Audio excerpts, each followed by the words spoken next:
I got pregnant with a boss's husband. You can demand as much in alimony as you want.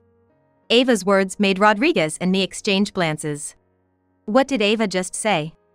Did she not say the boss's husband? Ava, still wearing her sarcastic smile, was looking at our faces.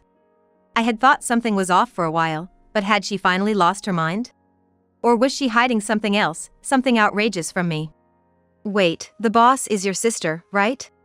Replacing my stunned silence, Rodriguez spoke up. At first, I couldn't grasp the meaning of his words. But, seeing Ava's reaction to what Rodriguez said, I began to get the picture. Excuse me? Ava's expression froze instantly in response to Rodriguez's words. I never thought him to be this pathetic, but Oliver had been posing as the boss all along. Believing this lie, Ava married Oliver. Oliver was a smooth liar. He probably explained things to Ava in a way that made her misunderstand who I and Oliver were. He must have done this to get close to the beautiful Ava. Now it made sense why Ava had married Oliver so easily. But let's get back to the story. Indeed, I'm Sophia Brown. I'm the boss of this company. I'm a 37-year-old single woman working in IT. Due to some circumstances, I'm living alone. I have an older sister named Ava. And though it might sound biased coming from me, she's quite beautiful. We weren't close as children, and I always envied my friends for their kind sisters. Ava was always pampered because of her beauty. And maybe because of that, she grew up to be cunning and unpleasant. She was adept at blaming her misdeeds on me, and I even found it scary how skilled she was at it. As far as I can remember, Ava was never scolded by our parents. They always seemed to excuse her behavior, saying, "She's the older sister, after all." Ava remained true to her own desires, and on top of that, she perfectly played the role of a kind sister in front of our parents. While our parents never openly compared our looks, relatives and others did, leaving me with a deep-seated inferiority complex. The phrase "big sis" is a real beauty, stuck with me from a young age, continuously fueling my feelings of inferiority. When I reached middle school, boys, too intimidated to approach Ava, would come and see me. And they would invariably say the same thing. What? The sister isn't cute at all. Ava found this amusing, enjoying her further idolization. I suffered a lot under these perceptions, but I knew Ava's true nature. I understood more than anyone that she was just a person with a beautiful appearance, but shallow on the inside. I believed Ava would eventually hit a dead end, so I started focusing on my studies. I was certain that someday, our roles would be reversed, no matter how long it might take. With that conviction, I excelled in school, always at the top of my class. Eventually, I grew bored of the regular curriculum. So I decided to focus on computers, looking ahead to the future. Despite the objections from those around me, I boldly decided to pursue my education at a vocational school. I felt confident in my knowledge of general subjects to a certain extent. Therefore, I desired a focused educational path. I easily got admitted to the vocational school. Perhaps because it was a school for studying computers, I made a lot of like-minded friends there. They were the so-called geeks, and I fit right in with them. At the school, I learned a lot about web design, site construction, and programming. After graduating, I moved through a few companies, but now I'm working with my vocational school classmate, John Smith. John and I had been close since our school days, and he was an outstanding programmer. After going through several companies, we ended up working together. A few years later, I started dating a man named Oliver Wilson, who worked at the same company. Oliver was experienced with women and knew exactly how to please them. I noticed he tailored his approach depending on the type of woman he was talking to. Having no prior experience with men, I was hesitant at first, but I started dating Oliver, who was 3 years my senior, following his lead. Oliver, who worked in sales, was charming and popular with women. I thought he wouldn't be interested in someone like me, and I was wary of men like him. However, Oliver managed to win over my heart and gradually made his way into my life. Only a few people at work knew about my relationship with Oliver, and we tried to keep personal matters out of the workplace. Even so, I found myself giving Oliver special attention more often than not. When Oliver made a mistake at work, I would naturally cover for him, so much so that John pointed it out. I knew this wasn't right, but I couldn't help being swept away by my first romance. When Oliver and I had been dating for over 3 years, he proposed to me. I hadn't expected things to progress to engagement so smoothly, and my parents were surprised when I broke the news. I've always been more focused on my studies and now work, not much into guys. They were thrilled that I, who had always been focused on studies and now work, was getting engaged before Ava. On the day of the meetup with my parents and sister Ava, to my surprise, Ava and Oliver hit it off well. Since they were going to be relatives, I thought their getting along was a good sign. However, this was my naivety and my biggest mistake. Despite knowing Ava for years, I let my guard down because everything seemed to be going so well. Soon after, Oliver broke off our engagement. He revealed that he was now engaged to Ava. I had never fully trusted Ava, but I never imagined this could happen in reality. I always thought having my fiancé stolen by my sister was something you'd only see in comics or dramas. But now, it was my stark reality. I later found out that Oliver had been flirting with many female colleagues at work. It was only natural for someone like him to fall for a good-looking woman like Ava. My parents were utterly dismayed by Ava and Oliver's outrageous behavior. They couldn't believe that Ava would steal her sister's fiancé, especially considering what the relatives and acquaintances would think. Despite their past indulgence, my parents couldn't forgive this. They were furious with Ava, but she didn't care at all. Meanwhile, unsettling rumors began circulating in my company. There were whispers that Oliver was deceived and dumped by me. It was such a ridiculous joke, I thought no one would believe it, but somehow, people at work started sympathizing with Oliver. Thinking the rumors were too ridiculous, my failure to properly deny them contributed to this outcome. Knowing my character, Oliver used this to his advantage, getting close to sympathetic female colleagues. After betraying me, Oliver got engaged to Ava and even continued his infidelities. Initially, everyone tried not to fall for Oliver's tales, but gradually, they were taken in and eventually deceived. The way people at work looked at me changed to something more mocking, and Oliver disrupted the office morale. Ava and Oliver, ignoring the feelings of my parents and me, went on to have a grand wedding. They even had the audacity to send me an invitation, which I obviously didn't attend. My parents had intended to keep Ava's actions a secret, but invitations were sent to relatives as well. Humiliated by their daughter, my parents shed tears of shame and declared they'd have nothing more to do with her. Some time later, Ava became pregnant. She even made a point of coming to me directly to announce it. "How does it feel? Your ex-boyfriend and your sister's child are right here. What are you feeling? Tell me," Ava said, smirking as she tenderly rubbed her belly, staring at me. She seemed to find pleasure in thoroughly hurting and breaking me. Ava's eyes gleamed with genuine enjoyment of the current situation. Realizing that my own flesh and blood was filled with such madness terrified me more than anything. Fear, rather than anger, spread through my heart.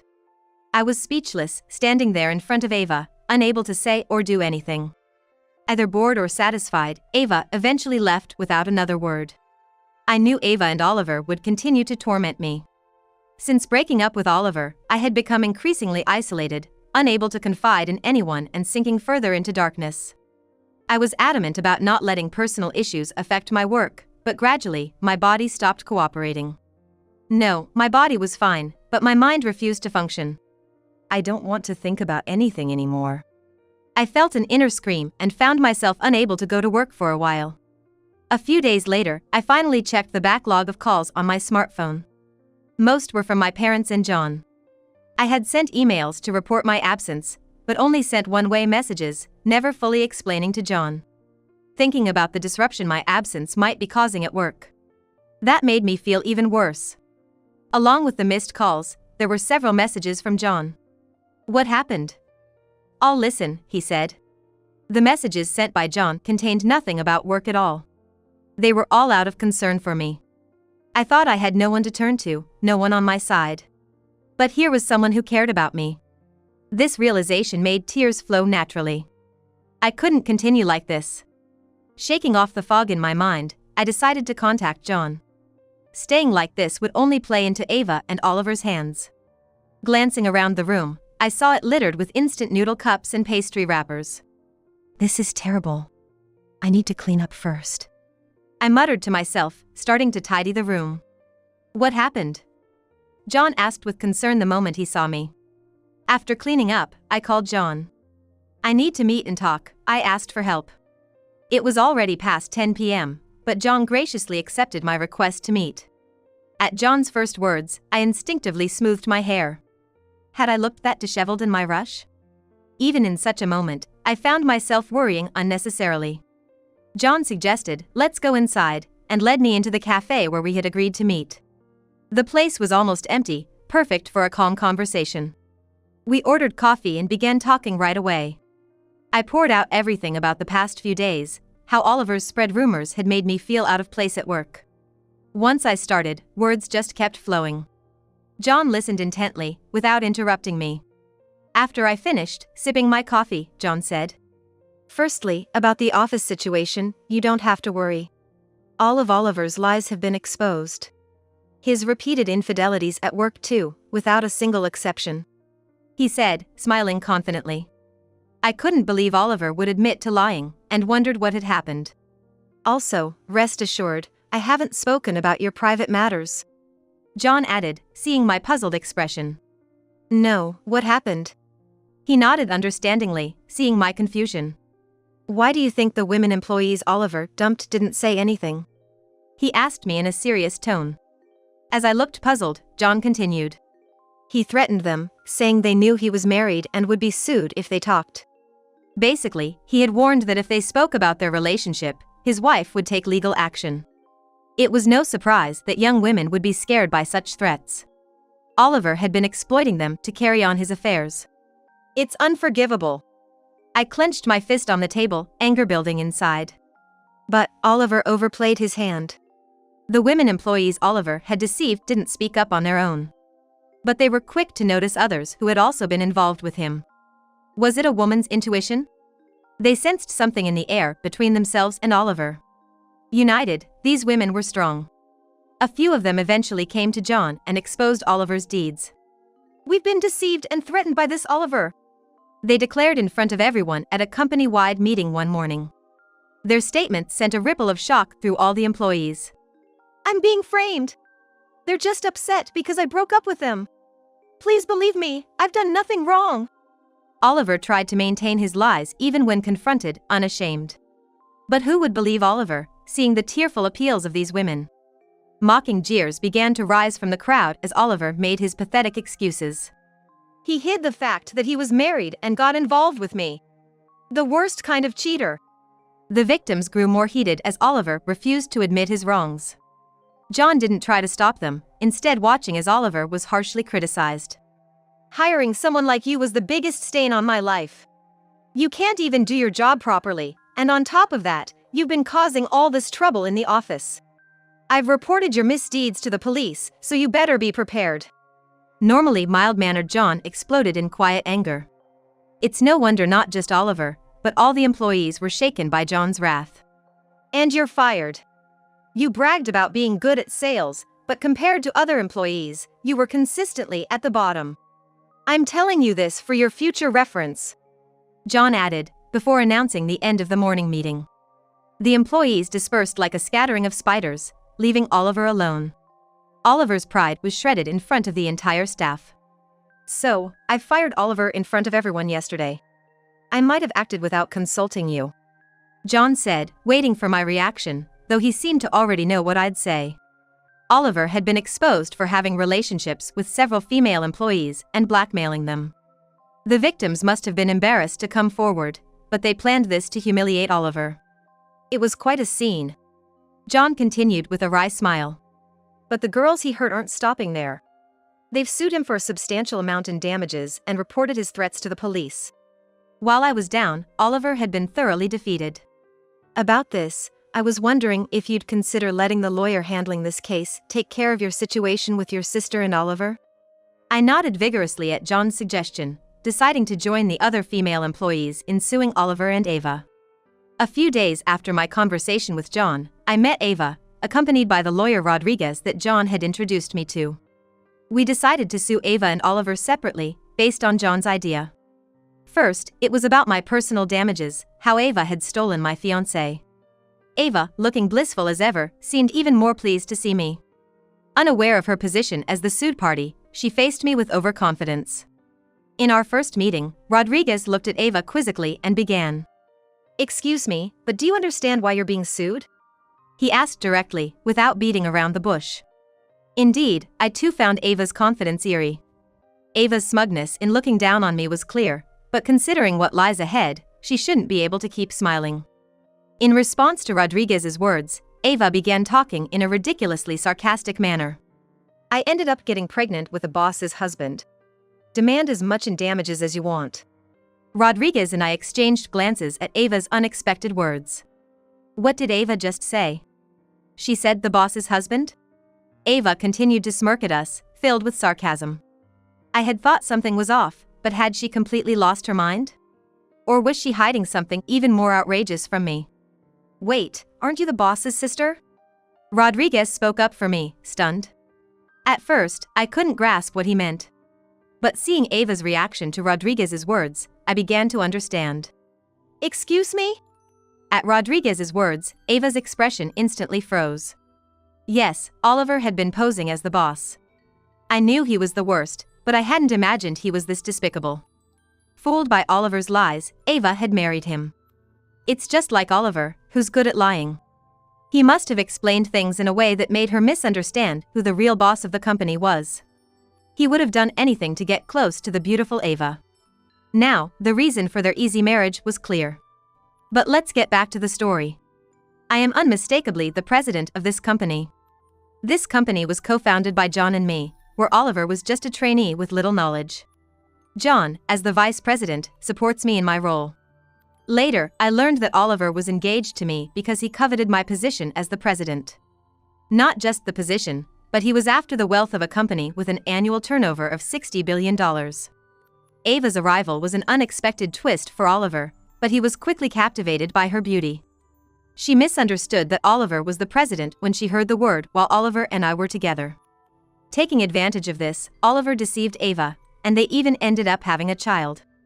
I knew Oliver was a despicable person, but the thought of having dated such a man sends shivers down my spine. And I am frustrated with myself for not seeing his true nature. He lied about his status to fulfill his desires, even going as far as having a child. Unaware of all this, Ava was overjoyed, thinking she had struck gold. However, I have no sympathy for Ava, who was deceived by someone like Oliver. Even though she is my blood-related sister. You seem to be under some misunderstanding, but as you said, the damages will indeed be a substantial amount. At Rodriguez's words, Ava's strength seemed to drain away as she collapsed onto her chair. Concerned about her pregnancy, Rodriguez instinctively reached out to support her. I feel sorry for the child, but it's your own doing. This is the consequence you brought upon yourself. I said firmly to Ava, who was looking at me as if wanting to say something. Just because I now know the truth doesn't mean I plan to back down or forgive. Ignoring Ava's desperate attempts to cling to me, I asked Rodriguez to proceed with the legal process. Sophia! Sophia! Please, I was deceived! I didn't do anything wrong! Help me! Ava's anguished cries echoed in the law office of Rodriguez. After learning that Oliver was not the president but just an apprentice, Ava fiercely blamed him. How dare you deceive me? Just because you're a bit popular, don't get carried away. Without money, you're worthless. Don't ever show me that pathetic face again. Learning of Oliver's affairs with other female employees, Ava filed for divorce. And she also demanded alimony from him. Due to the charges pressed by his other victims, Oliver was convicted. On top of that, he faced multiple hefty damages claims. Oliver inevitably faced financial ruin. Until his prison term ended, Oliver's parents took on the responsibility of paying us the damages. Oliver's parents took this action partly as an act of contrition towards us, who were almost relatives at one point. This was the only solace for us. As a result, Oliver was completely ostracized by all his relatives, including his parents. Even after completing his sentence and returning to society, that's when his real hell will begin. He will have to spend his life bearing the burden of his sins, continuously paying alimony and child support. After settling Oliver's case, I sincerely apologized to the victims. I shared with them how I too had been deceived by Oliver and how my naivety had led to their suffering. However, none of them blamed me or spoke any words of resentment. They understood that we were all victims and I was not at fault. Hearing this, I felt ashamed of myself. I had let personal matters affect the company, withdrawn into myself when things got tough, and let Oliver run amok. I was grateful to my staff for forgiving me, and it was a wake-up call to get my act together. And I couldn't be more thankful to John, who handled these troubles alone while I was absent. Initially worried about my relationship with Oliver, he was genuinely happy for me when we got engaged. Despite not listening to John's advice and dating Oliver, leading to all this, John never blamed me. Instead, he took care of the victim's emotional well-being. I realized that John was far more competent than I, the president, had ever been. John always encouraged me, saying, "This company can't function without you," multiple times. Ava, divorced from Oliver, was in a dire state, not unlike Oliver himself. Shortly after, Ava gave birth to Oliver's child. I knew about Ava's childbirth because she repeatedly came to my house seeking support. "Sophia, you're my sister, right? This child, your nephew, don't you feel anything for him?" Ava would show the child to the intercom camera at the entrance of my apartment building. I had to be heartless, refusing her entry beyond the entrance, and even reported her to the building's security. Honestly, her constant visits were becoming a nuisance. Naturally, Ava also repeatedly begged our parents for help, but both adamantly refused her. Even after being shown their grandchild, their resolve to not forgive Ava seemed unshakable. Furthermore, I only came to know this after Ava ended up in such a situation, but it seems she had hardly ever worked before. Suddenly thrown into society nearly penniless, Ava couldn't expect the same assistance now that she had a child. Suddenly, she found herself in a near-penniless state, thrust into society. It was impossible for Ava, now a mother, to receive the same kind of support she used to. Cruelly enough, all the men who had been assisting her left her side without exception. Now a single mother, Ava had to work for the first time to pay for living expenses and the alimony owed to me. It pained me to think of the child, but Ava had no choice but to work from now on. Considering her past of looking down on others, the harshness she's about to face is unimaginable. Watching my estranged sister being escorted out by security on the intercom camera, I turned it off. After things settled down, I decided to thank John by inviting him to dinner. As far as I knew, John wasn't seeing anyone. But I couldn't help feeling awkward inviting him right after such a commotion. John, however, accepted my invitation without hesitation. We had spoken often at the office since then, but never about ordinary things. Probably out of consideration for me, John never brought up Oliver's topic. Instead, John diligently handled Oliver's aftermath and took care of the affected employees in my stead. Considering all these things, I had planned to properly express my gratitude today. "I'm truly sorry for not heeding your advice about Oliver and everything else," I began, intending to thank him, but apologies came out instead. As John said in front of all the employees, my involvement with Oliver was the biggest blot on my life. I felt like I had no face to show John, who had never trusted Oliver from the start. John slowly spoke up. "Let's forget about that guy. You are the victim, not at fault. And he is receiving his punishment, carrying his sins for life." John grimaced as if mentioning Oliver's name was distasteful. As he said, Oliver's fate was sealed without our discussing it further. I took John's words to heart and nodded seriously. "If it weren't for you, John, I wouldn't have been able to recover. And those girls who were deceived might have continued to suffer helplessly. Thank you for everything." I expressed my utmost gratitude. I said, bowing deeply to John. Watching me, John sighed deeply. "You've never listened to my advice since our student days." "Always." While cutting the steak that had been served, John murmured with a hint of irony. "We've known each other for a long time. Isn't it about time you trusted me more?" John said, looking intently at me as he casually tossed a piece of cut meat into his mouth. "Yeah, you're right," I admitted, feeling a sting from his words, unable to argue further. "To you, am I just a business partner?" John suddenly asked me that while I was looking down. Not understanding his intention, I answered on the spot. "Of course not. It's not just as friends, but we're inseparable in a way." I blurted out in denial, but then got confused about what I really wanted to say. "But you see, after this incident, it's clear you're too vulnerable for me to leave alone." "What?" I exclaimed in a ridiculous voice at his words.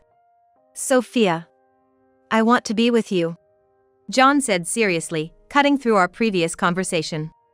Even after lecturing me, this was typical of John, always like this since the old days. This was typical of John, always a serious and competent engineer but clueless about the mood. I couldn't help but burst into laughter at his words. My laughter was almost a roar. My laughter echoed inappropriately in the quiet restaurant. Feeling the stares, I coughed to compose myself. You say that now? I asked coolly, causing John's face to turn red. But his feelings made me happy. He liked me despite seeing everything that happened with Oliver. Of course, I liked John as a work partner, but I also had personal feelings for him. I thought it was just affection as friends. It was rude and presumptuous of me, but I hadn't thought deeply about it until John said it. At this age, I laughed to hide my embarrassment. There was also fear in honestly accepting John's feelings. Are you sure about me? After all that's happened? I couldn't respond confidently and asked instead. Without a moment's hesitation, John replied. That's a silly question. And so, John and I became partners, both in our personal and professional lives. I felt embarrassed to mix personal feelings with work right after vowing not to. But I knew better than anyone that John was trustworthy. Having my life wrecked by Oliver and Ava turned out to be a blessing in disguise, leading me to John. I have no intention of forgiving those two, but as a happy person now, they don't matter anymore. It's best to forget such people quickly. John and I, now more experienced and stronger, will surely take our company to greater heights. I vowed to listen to John's opinions more and move forward together.